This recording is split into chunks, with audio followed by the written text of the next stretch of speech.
السلام عليكم أعزائي المتابعين. هناك 4 علامات تظهر على الدجاج الذي سوف يبيض في أقل من أسبوع. أولا، العمر يكون من 5 شهور إلى 6 شهور. 2، احمرار الوجه أو العرف. 3، يصدر صوت عند الدجاجة قبل أن تبيض، نحن نسميها دجاجة التقاقي أو التناغي.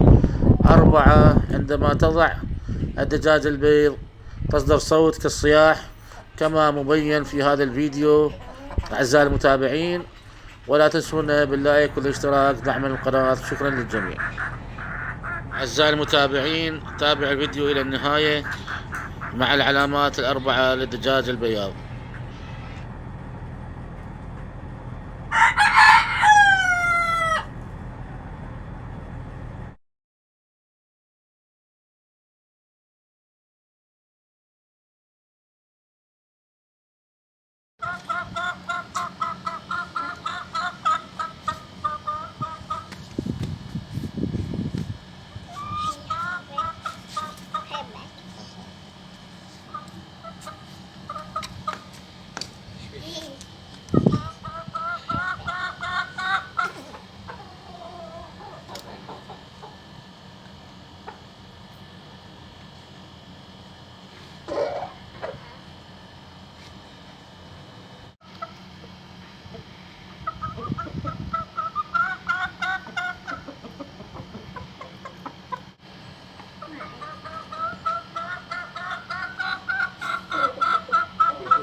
بيضات 4 بيضات. أعزائي المتابعين، وبعد العلامات ال4 بيض الدجاج ولله الحمد.